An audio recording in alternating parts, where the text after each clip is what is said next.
Welcome back to BBN After Dark. We have our shortstop preview today as we continue with our 2024 position previews. And I'll tell you what, this is a fun position to look at.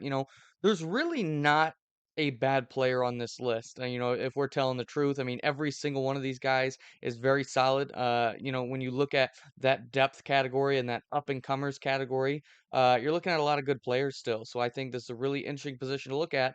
And I think we're gonna have a lot to say about the majority of these guys.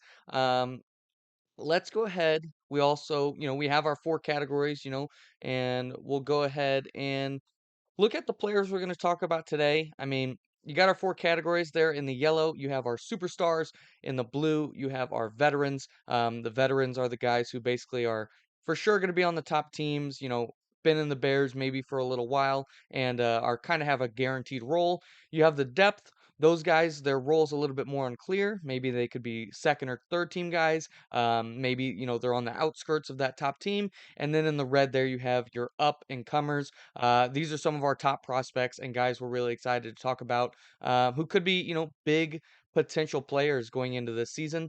So let's go ahead and start with the superstars, starting with ZZ Garcia. This guy, I mean, an absolute beast. You look at what he did last year, nearly hit 500. And KJ, I'm going to go ahead and start with you with this one. ZZ, it seems like he is turning into one of the best players in the entire Bears, not just at the shortstop position. But give me your thoughts on ZZ's 2023 and what your thoughts about him going into 2024 is. Yeah, I thought he was really good going into 2023.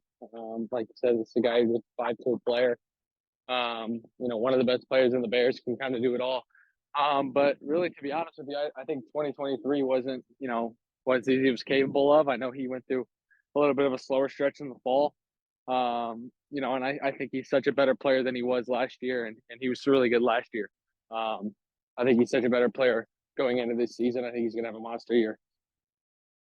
Yeah, and looking at what he did in the Winter League, the BWL, and it seemed like he was just such a monster. I mean, every time he came up, it seemed like he was either getting on base or hitting an extra base hit. And when you talk about a guy who was playing in, that 14, 15U B League, and then at the end of the year, obviously got a chance with 18U and the A League, this guy just seems to hit everywhere he goes. KJ, one more thing I did want to ask you about is ZZ's defense because I feel like, you know, I know he kind of came up, as a defensive-minded player. Obviously, his offense has been kind of front and center, but to me, I was so impressed with his defense all year in the BWL. Just give me your thoughts on ZZ's defense, KJ. Yeah, I think his defense has always, been great. Just the way he gets in front of balls and he doesn't even have to feel them clean because his arm's so good it can make up for it. So he just has so many good aspects for him working. Um, I really haven't seen an arm like his at this age. In my entire coaching career, he can go in the hole, he can dive and get up and still throw hard and get the out of first. His arm makes shortstop a much easier position. Yeah, and the other superstar we're going to talk about here is Tegan Kreitler, former MVP in the Bears. I mean, this guy can really, truly do it all. He can hit, he can pitch, he can play exceptional defense. He's a multi-time Platinum Glove Award winner at the shortstop position. Um, and Bernie, when you're talking about a guy like Tegan, I think at times in his career, he's had a case to be the best player in the Bears. I think he's more around, if you go based off last year, I think he's closer to top five, top 10 than number one right now. But I do think we all know he's got that potential to be the top player in the Bears. Bernie, what did you think about Tegan's 2023 season and looking ahead to 2024? What does Tegan have in store for us here in the next year? Yeah, Tegan had a good 2023. I know he went through some kind of spurt. His extra base hit drought. But I think that's kind of an outlier, right? You know what you're gonna get from Tegan. He's going to be, I feel like, at his floor, a top 25 hitter still in the Bears. With the ceiling still be, like you said, top three in the Bears. The kid's not gonna strike out very often. He's gonna hit some extra base hits for you, and gonna play great defense. And obviously, he's gonna be one of the top pitchers for the Dalton squad. Yeah, and Bernie, like you mentioned, he did have a little bit of a stretch last year where he kind of struggled to get the power going, but um, if you see here, I got Tegan's career page pulled up. He actually, despite that little stretch, Bernie, like you mentioned, he actually still ended up with the highest extra base hit percentage of his career. It also came with the highest strikeout rate of his career. But as you get to the high school age, I mean, these pitchers, it's tough to just go up there and put the ball in play. I mean, these splits right here for Tegan that you see on your screen, I mean, this is a really impressive player. This is why he's an MVP. And I think going into next year, the question is going to be that power potential. I feel like that's always the thing with Tegan. You know he's going to always get on base. You know he's not going to strike out a whole lot. The question just becomes the power potential, and I think he's got that power potential, and it's just being able to do it consistently without letting his batting average and extra base hit rate go up. Let's go ahead and move on to the veterans here in this category. These guys, there's a lot of fun names here on this list, and several guys who I think have potential to be, you know, on the top team. Several guys who I think have potential to be, all stars. And I think we got a couple guys on this list who could be potential superstars when things are all said and done. Let's go ahead and start right at the top here with Andrew Driscoll. And this is a guy who I think has proven time and time again that he's going to play better than his size. He's going to play better than maybe um, when other teams show up to the field and they see Andrew Driscoll, they may not think much of him, but this guy's going to outperform people, and he's going to be a guy who's always a tough out, and he's going to play Gold Glove defense for you. KJ, I know you've had this guy on your BWL team now for 2 years. This is a guy who I think continuously overperforms, and I think we're almost getting to the point where we're not calling it an overperformance anymore because he just continues to do it. Hit 400 last year and OPS plus up near 110. This guy just continues to play well. KJ, give me your thoughts on Andrew Driscoll's 2023. Yeah, I think Andrew again. He was kind of known as that defensive first guy. Um, but really, this guy is a big factor for you offensively. He hits the ball hard. He's all in on the approach. I think the biggest change we're going to see from last year to this year, I think we're going to see a little bit more power from him. I think he really has bought into the pull side and pulling balls. And I think last year, he was getting hits, but a lot of them, going the other way, slap hits. I think this year, he's going to buy much more of the pull side, and he's going to be pulling doubles and mixing a couple dingers. Yeah, and Andrew, he's always been that guy who can consistently put the ball in play. Last year he had a strikeout rate below 5%, which is one of the best in the Bears. I mean, when you're talking about a guy who just can consistently put the ball in play, and that's to go with a walk rate above 24 or at 24%. And when you talk about a guy who can do both of those things, where he's never striking out and also can get on base, I think that's how you see his kind of overall stats on the full season. Maybe look a little overperformance because he continues to put up on base percentages, in the 490s to 500s. And I think that's what's been so impressive. I did want to ask you, Bernie, looking at Andrew and you're talking about the potential of a player, what do you think Andrew's absolute ceiling is at the plate? Do you see him being a guy who can maybe not necessarily home runs powered, but maybe hit for that double power? He's never had a season where he's hit more than 5 doubles in a year. Um, when you're looking at this guy, Bernie, what do you think is the absolute ceiling for Andrew Driscoll? Yeah. Just from an absolute ceiling standpoint, at his best, I think you can honestly compare him to a couple Dalton guys. Um, Tegan Crowley, who we just talked about. All right, I think he's mostly known for doubles power. He'll hit a few home runs, but mostly double power. And also Jack Dalton. I think that's another guy who hits a ton of extra base hits, gets on base a lot. I think Andrew kind of profiles out of those type of guys if you're talking about a ceiling. Yeah, and I think he definitely could show that. I think in the BWL, obviously, if there were a first half MVP for the BWL, it would have been Andrew Driscoll. And look, I get, the indoor league, which of those extra base hits are actually extra base hits outdoors. He had some rockets. I think he definitely was a guy who I think he's going to get close to or exceed his career high extra base hit rate. And I think, that could be a really nice season for a guy that is going to play Gold Glove defense and have exceptional plate discipline. So I'm really excited to look at what Andrew Driscoll is going to do this year, and I think there's a lot of potential there. Moving on to the next player, we have Owen Dobrinsky here.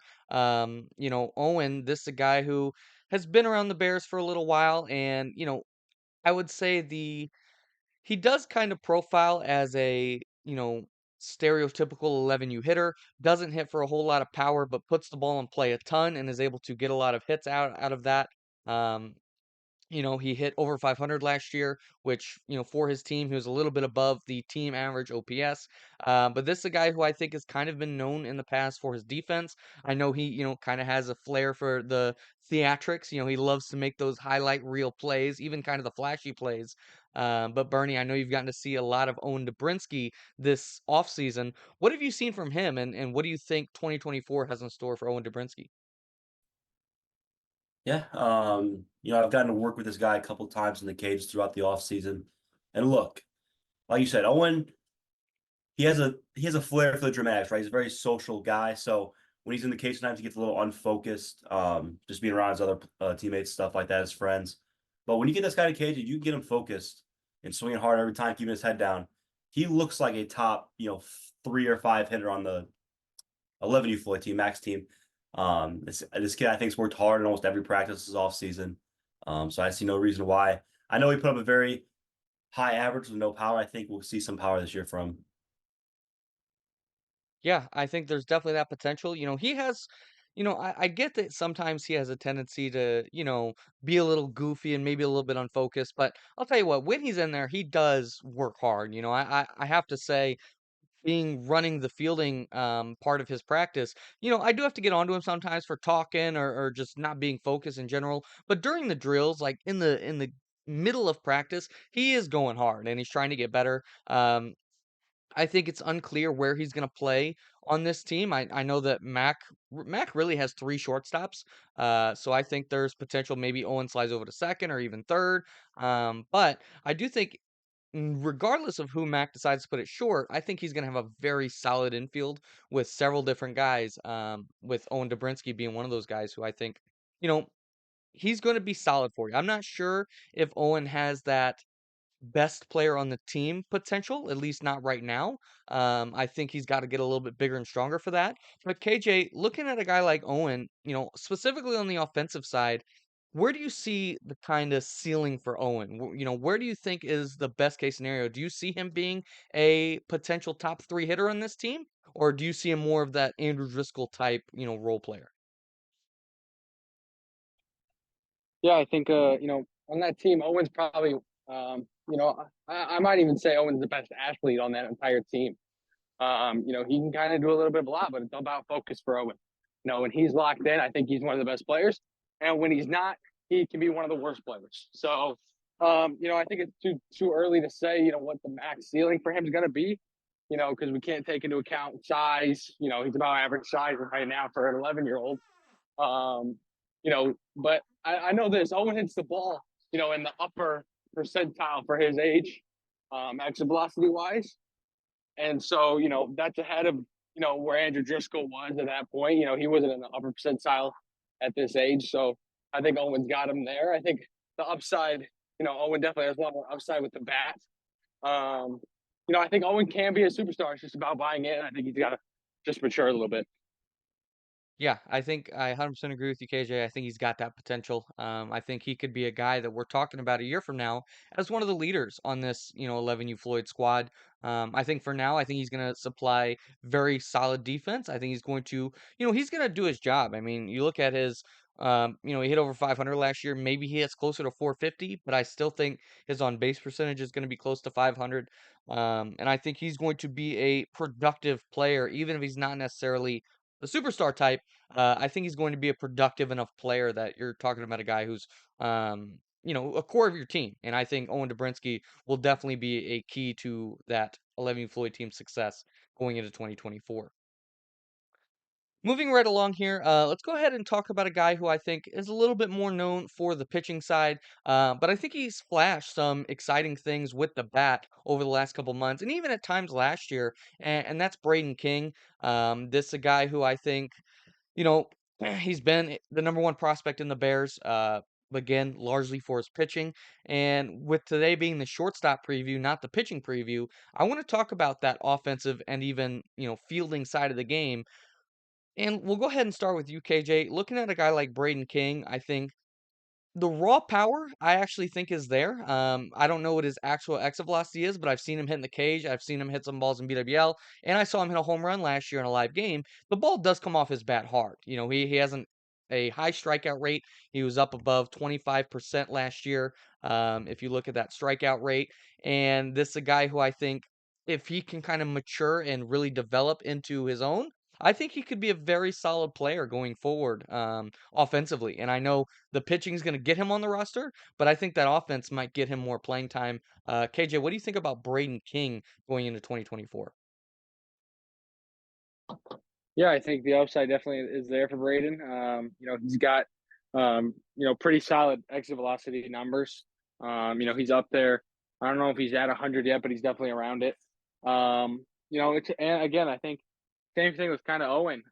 It's about focus for Braden. Sometimes he looks like a very good hitter, and sometimes he looks like you should probably make him a PO. So, sometimes I don't know what Braden I'm gonna get when it comes to free swing. I don't know if I'm going to get the focused one or not. And when I get the one that's not focused, he's hitting, high 70s, low 80s. When I get the one that is focused, he's hitting high 90s. So I think, for Brandon, it's a lot about focus and confidence for him. I do think he's more confident with the bat going into this season, though, than past seasons.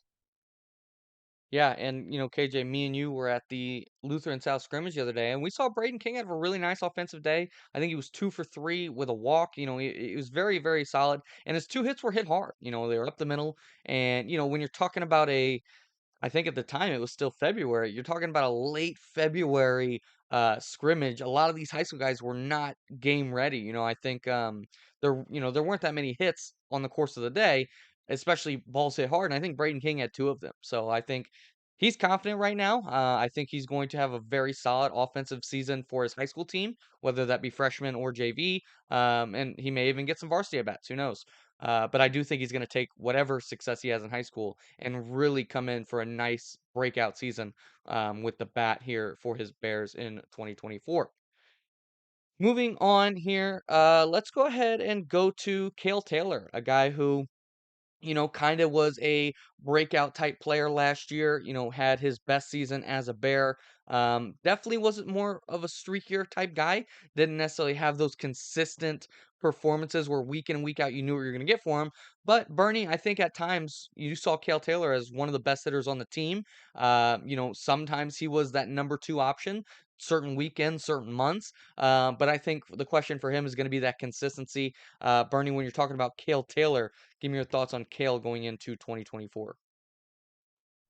Yeah, offensively for Kale last season, he was very streaky, like you said.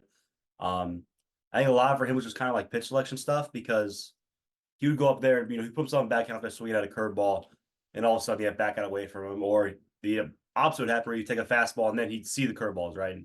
And Kale's definitely a fastball hitter, at least at this point in his career. So just being more consistent, right? Being smarter at the plate. And then defensively, he definitely had a breakout in the fall. He was our fall Gold Glover at short.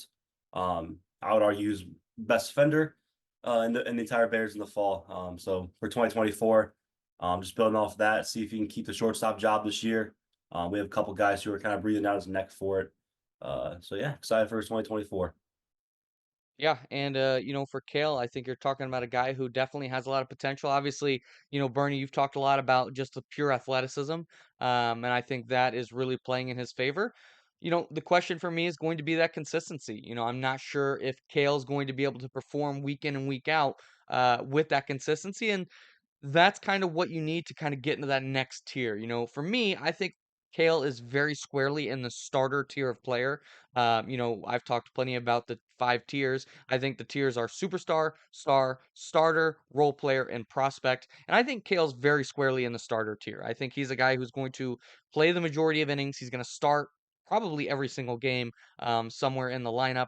And I think the question is if he can, to ascend to that star, even superstar, he's just got to be more consistent. I think I showed this extra base hit rate on the screen, and 12% I think is not at all indicative of the season he had because I'm sure there were some weeks, some 2 or 3 week spans, he was at 18%, and then there were some weeks he was at 5%. So I think.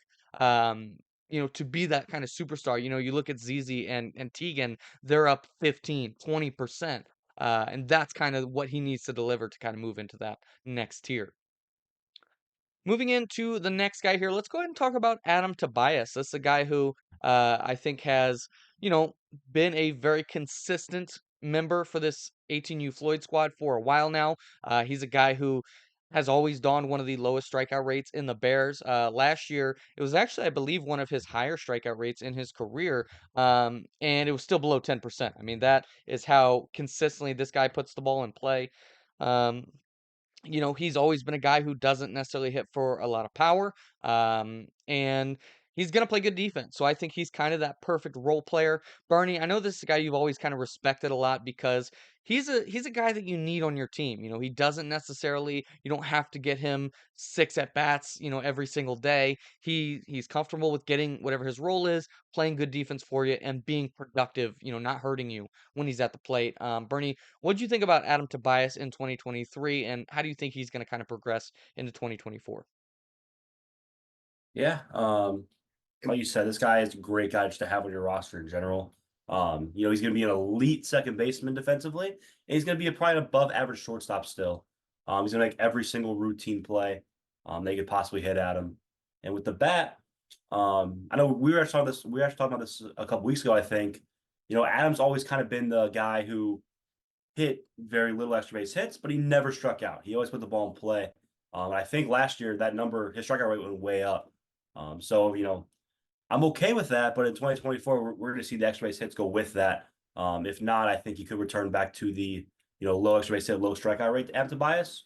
Or if the strike rate's going to be up, I think we need to see the extra base hits go back up to call him a star player, superstar type player.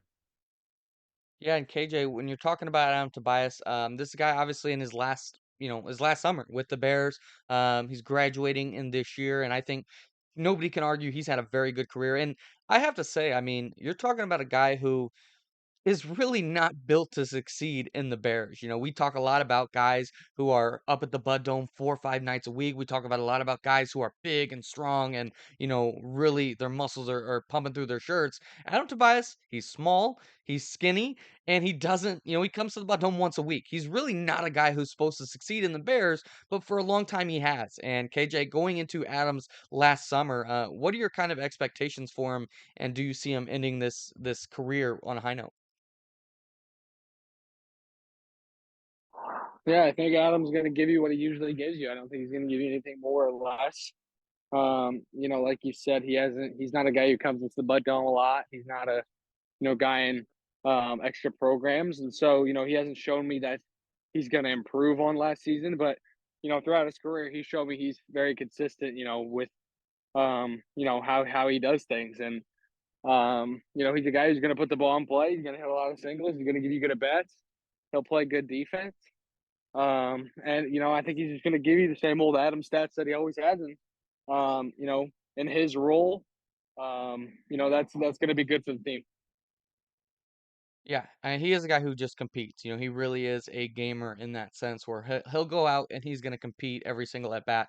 And that's why he's been successful, despite everything kind of indicating that he would not be successful, especially, in kind of the ecosystem the Bears have built. Let's move on to the final player here in the veterans category, and that is Mason Geddes. And I'll tell you what, if you would have told me the kind of spot Mason has in the 14U hierarchy right now last year, I would have been really surprised because I mean this guy is very squarely the starting shortstop. I think he is a contender for the Platinum Glove going into this season, and I think he's probably going to hit somewhere in the top 4 in the order.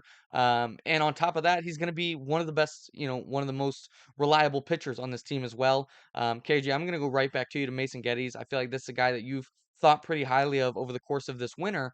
And this is another guy that's just a competitor, man. He kind of got the moniker last year of being really good in clutch situations, being really good at getting 2 out RBIs, being really good in 2 out situations in general, and even 2 strike situations. I know he came up in so many big spots last year. And when you're talking about a guy who I think is as good defensively, as athletic, and throws as hard as Mason does, I think there's a lot of potential for him to kind of jump into that next tier.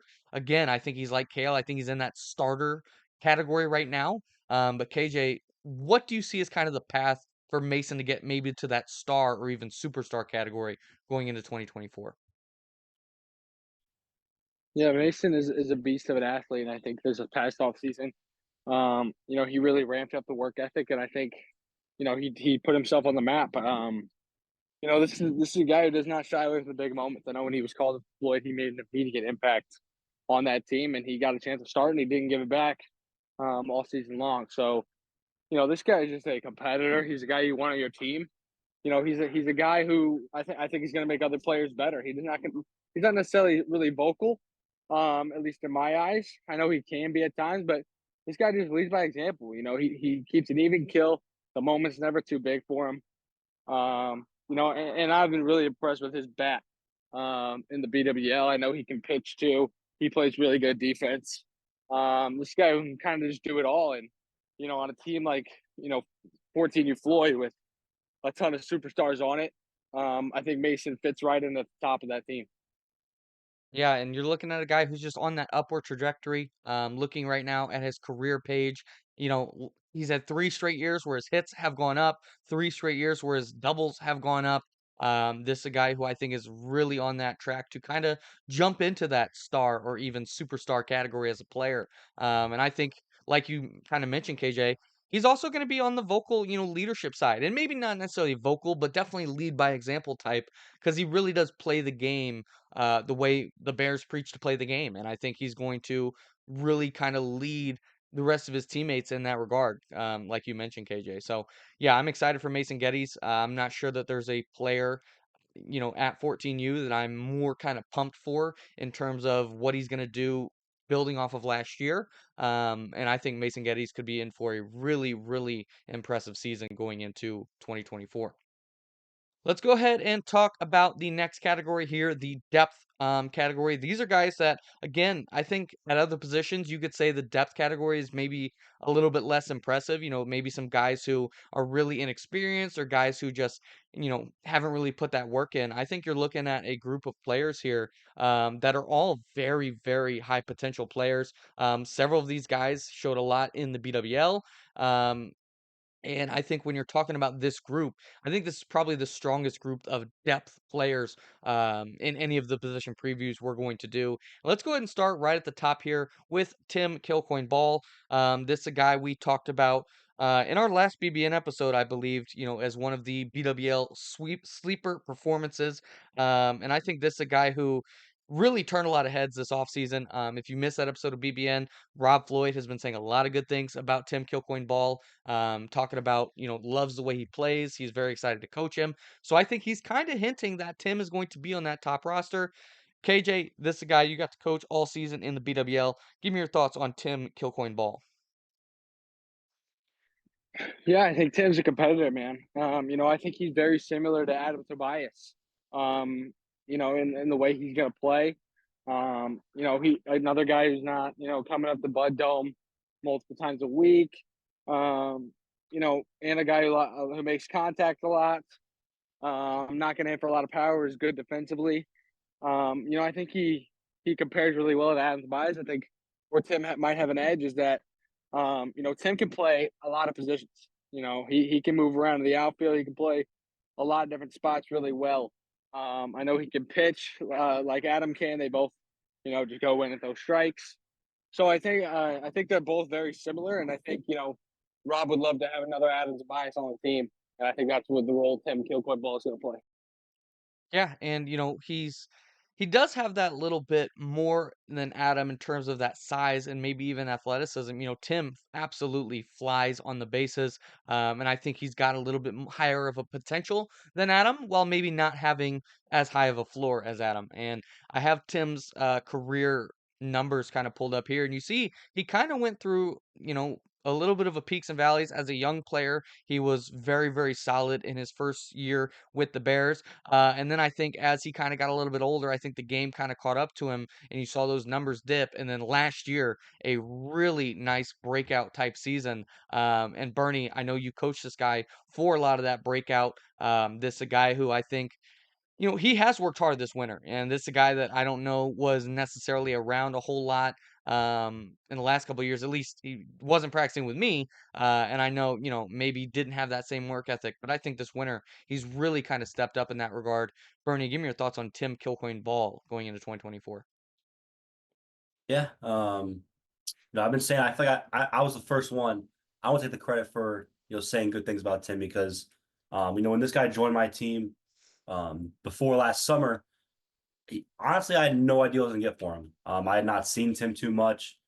He came to my team mostly as an outfielder, and he ended the year as my starting third baseman. I think he got a lot better as an infielder. He can play basically all nine positions on the field if you need him to. And there is power potential there, right? He takes good at bats, but he does have the size. He does hit some balls very, very hard. There's definitely potential there, to be toward the top of the Bears in doubles at least. Yeah, 100% agree with you. I think, definitely with his speed, even if he doesn't necessarily have the power, which I think he does, but even if he's not consistently hitting the ball over the outfielders' heads, that speed, I think he's able to get those kind of hustle doubles, and even triples. And I think as a courtesy runner, as a defensive replacement, I mean, this guy can play all over the field. I think he could be a really, really nice addition, to this 18U Floyd team. Let's go ahead and talk about these next three guys kind of in a group because I think they're very similar. Three guys who are 14, 15U, all play shortstop. All I think are kind of known as glove first, but I think have varying levels of potential with the bat. And these three players are Max Sandler, Alex Demurtzes, and Jaden Coleman. These three guys, again, I think all super slick defensively. There's a chance all three of these guys are playing on the same team this summer, and I think that defense is just unbelievable. But I think with the bat, I think they all have kind of varying levels of potential. You see all three of them there hit in between 320 and 370 last year. All three of them had a 6% or below extra base hit rate. I think these guys are very similar, but I do think there's kind of different levels of potential for all three of them. Let's go ahead and start KJ with Jaden Coleman. This is a guy who arguably one of the breakout players of the BWL. Although I do think it was kind of mostly for his pitching. I think definitely he put up a lot more offensive numbers than I would have expected from him. KJ, talking about Jaden Coleman, what do you think his kind of career, what do you think it kind of takes place? What do you think changes going into 2024?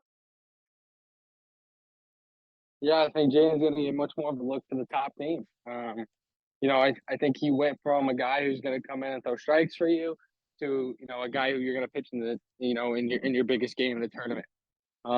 This guy threw way harder than I was anticipating. He had good breaking stuff, and he was very good with the bat. Like you said, I have him in free swing a lot, and the X velocity numbers aren't necessarily eye popping to you, but he takes good at bats. He's up there swinging. He hit a lot of home runs and doubles in the BWL. So I think Jaden definitely put himself on the map as one of the a big prospect to be on that Floyd team. I know for Rob, he was really impressed by what Jaden did, and I think if Jaden can replicate what he did in the BWL on the mound, he could be up for a Cy Young. Yeah, I think when we do our pitcher preview, I think we're going to be talking about Jaden Coleman is certainly a breakout candidate. But I think even with the bat, he was really impressive. Just the quality of bats he was taking, especially toward the end of the year. This is a guy who is basically my leadoff two or three hitter in that B League team for basically the entire season. And this is a guy who just continued to put up good at bats and get on base. I will say, with Jaden Coleman, he kind of had that Adam Tobias type vibe when he first joined the Bears, that swing soft, put the ball in play type mentality. Last year, you saw his strikeout rate go way up, and I think that's kind of indicative of him trying to learn how to swing hard. And then I think going into this year, I think you're going to see that strikeout rate kind of come back down to earth while that extra base hit rate goes up. So I think there's a lot of breakout potential for Jaden Coleman. And obviously, you know what you're going to get defensively and on the mound with him. He's a very nice player to have on your team. Bernie, these next two guys, a couple of rookies here, Max Sandler and Alex Demurtzes. I think both these guys very good defensively. Max was the Gold Glove Award winner for the B League this year. I think he made one error all season, made a handful of nice, sliding and diving plays. And then you have Alex Demurtzes, who I think put up some really good offensive numbers in the BWL. He's always been a guy that we've kind of lauded as a good defender at practice. So Bernie, with these two guys, what do you think are kind of the similarities between them, and what do you think are the differences going into 2024 between Max Sandler and Alex Demurtzes?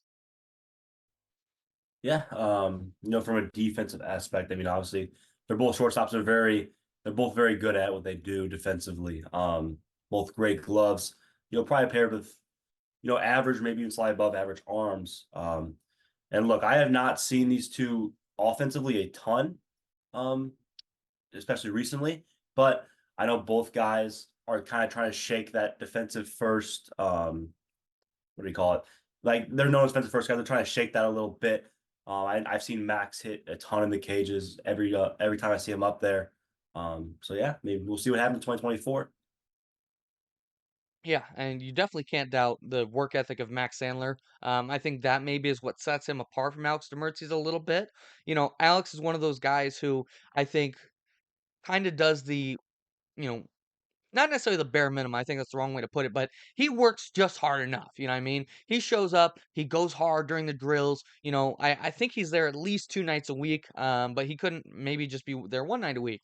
But he's not necessarily a guy I see going over the top, in terms of that work ethic, and I think Max Sandler is. Max Sandler, he's up there several nights a week, 3 or 4 nights of the week he's up there. Like you said, Bernie, even when he's not necessarily doing an extra program, he's finding an open cage to hit it. He's taking ground balls on the field. And I think over the long run, that's going to really help Max. I think he's just got to kind of learn how to hit like a bare hitter. Talking about Max Sandler, I think he's still kind of got the mantra of take till you get a strike and don't swing 3-0 and, try to put it in play with 2 strikes. And if you take those 3 situations, don't swing with 0 strikes. Don't swing in, 3-0 counts, right? And if you have 2 strikes, don't swing hard. Think about all the situations that limits you to kind of do damage. And I think if Max can kind of get rid of those notions, I think you could see a real nice uptick in his game. I think he's put a lot of work in this offseason to become, a better hitter. But I think his defense is going to really be productive and keep him on the field. And then for Alex Demurtzis, I think this guy has a little bit maybe of a higher ceiling right now. He's got a little bit more size than Max. I think I've seen him hit a couple balls a little bit harder than I think I've seen Max hit. But I definitely think that Alex, again, he's kind of got that glove first as well. But I think both these guys could be in for really productive seasons with the bat going into 2024. KJ, the next player I want to talk about here is Maxim Borodko. This is a guy who, definitely has always had really good size, especially for a shortstop. I mean, you look at a lot of the guys on this list, a lot of them are maybe a little bit shorter, a lot of them are very skinny and athletic. Maxim does not necessarily has the conventional build of a shortstop. He's a little bit on the bigger side, he's a little bit bulkier. He's definitely hit for a little bit more power than some of these shortstops. But I think he's definitely proved he can hang at the shortstop position because he's very solid defensively. And I think where you really like him is that offense, good play discipline, good power. KJ, I know you coach this guy in BWL. Give me your thoughts about Maxim Borodko as you head into 2024. Yeah, I think Maxim has the power to do a lot of impact. With the bat. Um, I think where Maxim can go bad is that he swings at a lot of bad pitches. Knowing what I have in the BWL, I don't think I had to worry about him being too passive at the plate, but definitely being overly aggressive, swinging at curveballs in the dirt, swinging at pitches over his head. I think that's where Maxim could go wrong. But if this guy hones that in, I think he has a lot of power. There's no doubt this kid swings hard. He's a good athlete, and I think it'd be better for him to be on a. I know he's had time on I think all 3 teams. I can assume he'll be on either Bell or Kreitler, and I think that's going to be a good spot for him to just get more at bats. Find a better approach, maybe gain some more confidence for him. But I think with the size, the bat speed, I think he could be a top player one day. Yeah, and he's another guy that you really can't kind of question that work ethic because he's up there, he works hard, he's there several nights a week. I know he was in free swing the last couple months. I know he's in pitching in March, so he's really doing everything he can to kind of improve as a player. And when he's there, he does work really hard. He doesn't always necessarily have the best performances, at practice. He has some bad practices sometimes, but you can never say he's not working hard. And I think for me, I think there's a lot of potential in Maxim. Obviously, he's good friends with Trevor Anderson, who I think we all kind of have as a breakout player this year. And then I think Trevor and Maxim are very similar. And I think Maxim could see that breakout similar to Trevor. He's not quite as athletic as Trevor is, but you give Maxim a year in the gym, another year, I think you could see him as a really, really interesting player heading into maybe 2025. But that's not to say I think he's going to have a very solid year in 2024, no matter what roster he's on, KJ, kind of like you mentioned. The last player here in the depth category is going to be Brady Schmidt. This is a guy who I think, Bernie, I know you and me have both kind of really praised this guy for his glove. Obviously, I think he's got, a lot of good bat skills in terms of being able to put the ball in play and, having good plate discipline. I think the biggest question is where does he kind of fit into that Dalton team? Obviously, Dalton, I think, has a very clear kind of hierarchy for their players. It's very clear Brady Schmidt's not starting at short, right? He's probably not starting at second. So now you're kind of talking about a utility role for Brady Schmidt. So, Bernie, when you're looking at Brady Schmidt, what do you think is kind of the path for him to get more at bats for this Dalton team? And what do you think about him heading into 2024? Yeah. Look, this guy is a very good defender. Um, if he's gonna play in the infield for that team a lot, it's probably gonna be at second base, but he could be the shortstop on, some very good teams here. Uh, and I have not seen this guy hit a ton. I've heard he's kind of like you said, the guy who will just take good at bats. He's gonna go up there, he's gonna put the ball in play. He's not gonna hit a ton of power, at least for right now. Um, but now at this point, this guy's had an off season in the Bears. I believe he's been in free swing. I could be wrong about it. I believe he's been in free swing. So I have no reason not to believe that his power numbers won't go up. And look, if he kind of embraces that utility role, gets in the game a lot of different times, playing different positions, it's going to lead to more at bats. He's going to have a chance at least to break into the starting lineup at some point. Yeah, and he absolutely has been in free swing, Bernie. He's been putting that work in. And KJ, that's why I wanted to go to you next. When you're talking about Brady Schmidt, I know you got to see a lot of him in the BWL coaching against him. I think, we all know how good he is defensively, but when you talk about the potential for him to kind of try to break into that Dalton team, KJ, I know you get to see this guy in free swing. You got to see him bat in the BWL against him. What do you think about Brady Schmidt? What do you see as the path for him to get more playing time for that Dalton team? Yeah, I think they have a lot of really good infielders there. So, but Brady's really good defensively. I think he could fit right there, right in there in the infield somewhere. And I think he's going to make a lot of contact for you. He's going to be a really good bottom of the order hitter. And I say this a lot, but a team like Dalton doesn't need another superstar. I think they need guys who are going to take good at bats. Put balls in play, bat towards the bottom of the order. I think Brady Schmidt can be that guy. He takes really good at bats. He is not going to hit for power, but I think he's going to put balls in play. He's going to be really smooth defensively. I think wherever you put him, so I think he's just going to be a great role player for that Dalton team, and I think Dalton would greatly benefit by having a guy like Brady Schmidt at the bottom of the order and in their defense.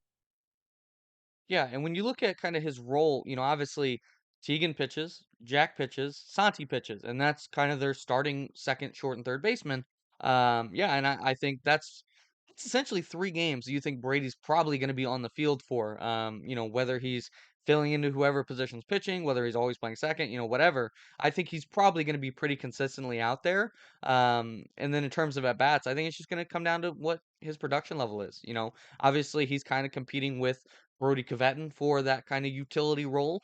And even maybe a Jackson Dormeyer type. But, I think there's a lot of potential for Brady to be that guy. So, yeah, we'll see and see if he can break into that top roster. Let's go ahead and move right along here to the up and comers. Only 2 guys here who I think really kind of fit this mold. These 2 guys are both really on the up and up as their prospect kind of their prospect rankings continue to grow. Both these guys, I think, have a lot of potential to be really, really productive for their teams. And I think that's going to be interesting to see. And the 2 guys I'm talking about here are Josiah Leaker and Cole Miller. These 2 guys are both very, very interesting for me. I think they both have a lot of potential. They're both very athletic. I think on Josiah's side, you have a guy who's maybe a little bit more glove first with hitting potential. And then on Cole's side, I see him more of a little bit bat first with glove potential. But either way, I think this is a guy who these are both two guys who I think have potential to make a lot of impact and really kind of break out as players going into this year. So let's go ahead and start here with Cole Miller. Barney, I know this is a guy that you've liked a lot since he joined the Bears. This is a guy who I think has obviously when you look at him, the size, very athletic, tall, strong. This is a guy who I think I could easily see hitting several home runs this year. Barney, give me your thoughts on Cole Miller as we head into 2024. Yeah, like you said, the power potential is definitely there for Cole. Um, and defensively, he is probably still a bad first guy. He will miss some routine ground balls from time to time. But because of his athleticism, he'll make some plays that I just don't think many people can make. Maybe like ZZ Garcia can make, right? But he has a good arm and defensively at short as well. He's worked very hard on his defense. I think he'll be much improved in that category. And on a 16U burn team that, I think is kind of still looking for their top guys in the order, Cole's going to start the year batting either 1, 2, or 3. I'm not sure where. I haven't talked to JT about it, but he's going to be top 3. And I think that, after his first offseason, he's going to run with that opportunity and he's going to be one of the top players for that squad.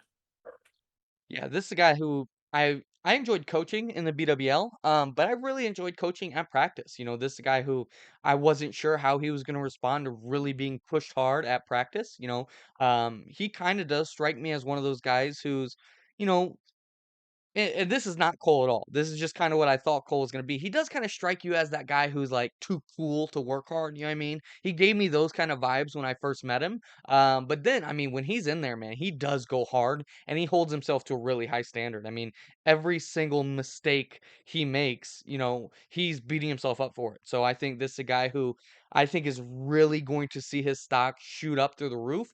I think you saw potential of it. He actually put up really good BWL stats at the plate. But then he had those bonehead moments in the field where he just kind of did something silly. I think there's a lot of potential for this guy to be a superstar. I think he's going to be asked to be a superstar for that burn squad.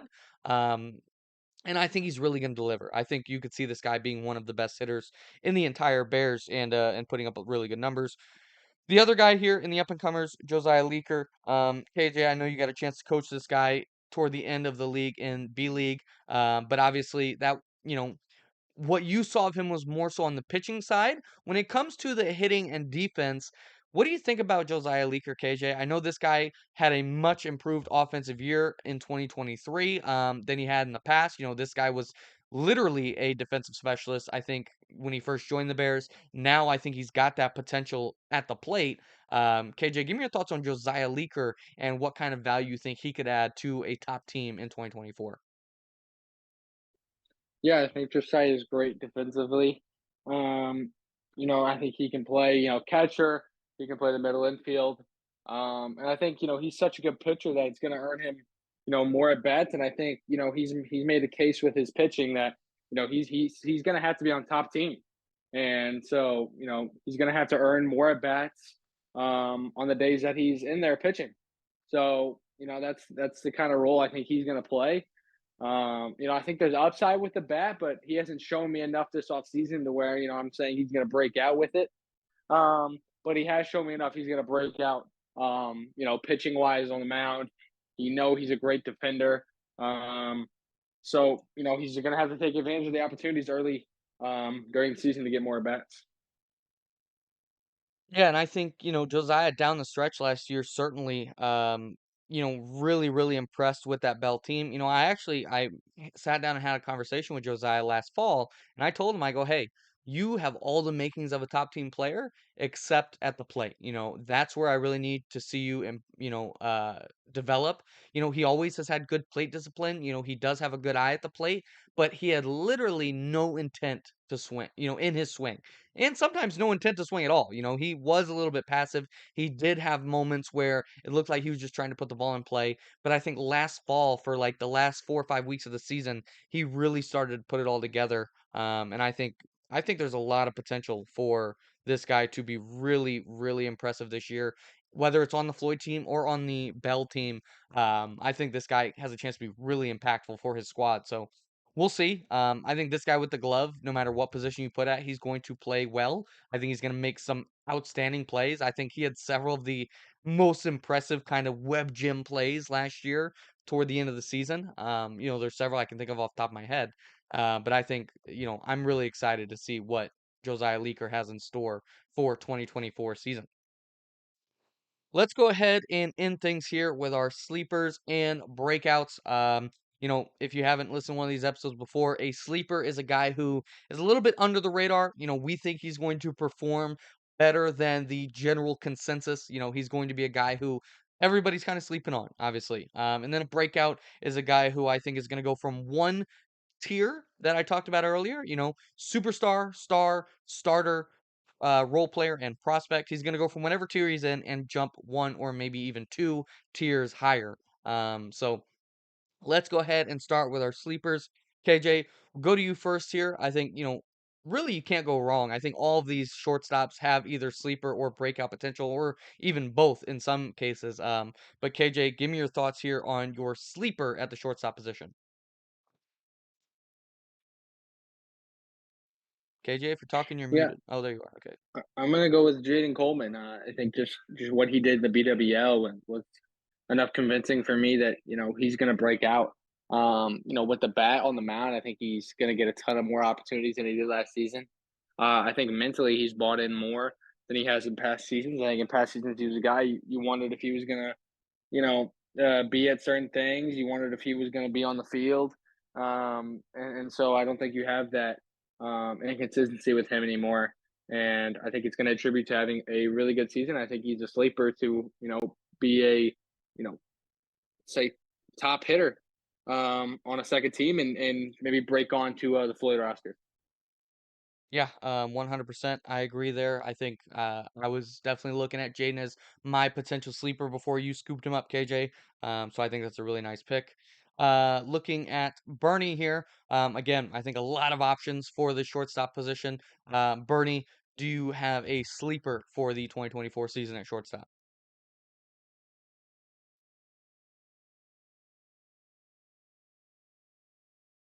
Bernie. Oh, all right. I'll take Maxim Baracco for my sleeper. And this guy had some sort of injury last year and kind of derailed, part of his season. But this guy has potential with the bat, and that's what I'm going to count on. I think he's, fine defensively, but I think the bat is what's really going to break our, be a good contributor this season for his team. Yeah, 100%. I mean, this guy really does kind of have all the things you talk about. One thing that I feel like, very rarely gets mentioned when you're talking about players in general, but especially Maxim, he actually hits off speed really well, which I was surprised to kind of learn. I don't know how well he did it necessarily in the BWL, but I know last year when I got to coach him, I was surprised with how well he was able to hang in, identify, and actually hit off speed pretty hard. Not necessarily for power, but just get a curveball in an 0-2 count and hit it hard up the middle for a base hit. Things like that I thought were really impressive. Small stuff that I think Maxim has a lot of potential with. So, yeah, I think that's a great call, Bernie. For me, I'm going to go with the guy we just talked about in Josiah Leaker. I think this guy is starting to really show some potential to be a breakout type hitter. Looking at his numbers last year, he got his extra base hit rate all the way to above 10%, which is a number I didn't think he'd get to maybe in a couple years. So the fact that he got it there last year and it was basically all in the last like 2 months of the season, I think shows you the extra base hit potential. And that was with a strikeout rate at about 26%. I think he's going to drop that way down. I think his play discipline is good enough that I could see him being a guy who gets close to having a equal extra base hit to strikeout rate. I think he's got that potential. So yeah, I'm excited to see what happens there with Josiah Leaker, but I definitely think he's going to be a sleeper performer for kind of how people are thinking about him right now. KJ, moving into the breakouts here, give me your breakout at the shortstop position.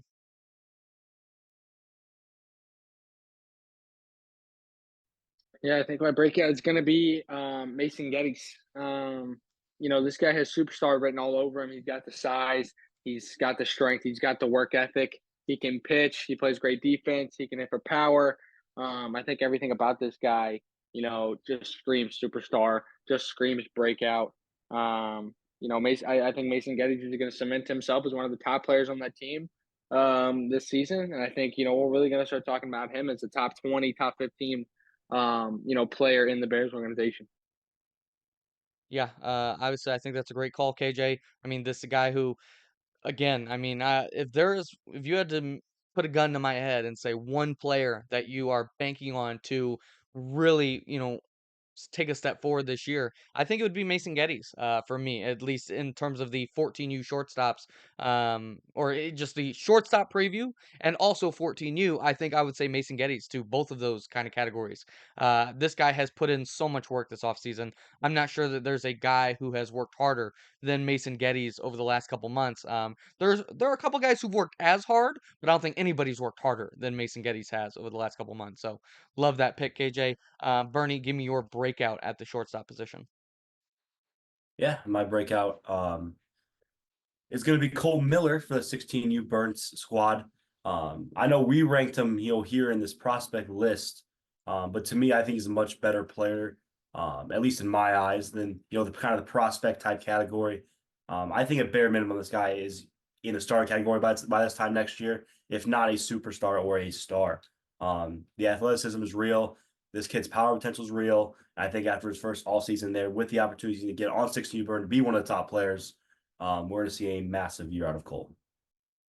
Yeah, I love that pick, Bernie. This is one of my favorite guys to coach and train this offseason. So yeah, I'm all over that pick as well. For me, I'm gonna go with Braden King here. I feel like I did a similar thing last week where I took Logan Eckert as my breakout to as a hitter. And this is one of those that I feel like I'm gonna hit on one of these. Between Logan Eckert and Braden King, I feel like one of them is gonna kind of break that mold of being a, pitcher first type guy. I think one of these guys, if not both, are going to have a really productive offensive season. Yeah, I think Braden has a lot more power than he's shown on the field. He had a home run last year in the last 2 weeks of the season. Hit several rockets in BWL. And again, I saw him on his high school team with a couple hard hit balls in that scrimmage. So I think there's a lot of potential for Braden to be a very productive offensive player. And I think we're going to see a really nice year here from Braden King. So let's go ahead and I'll throw. These are the sleepers and breakouts for the entire winter so far. You see catcher, first base, second base, third base, and shortstop. And yeah, we're obviously going to expand on these. We have our outfield preview next year. I think we're going to go corner outfield preview next week. So a ton of fun players, a ton of prospects in that position to talk about. But Bernie, KJ, thank you for joining me. Um, Tried a little something new here with BBN After Dark. So if you see me in person or if you want to message our Instagram at bearsbaseball.network, tell me what you thought, getting to see some of that stuff on the screen. But a lot of fun here. KJ, Bernie, thank you for joining me, and we'll talk to y'all next week.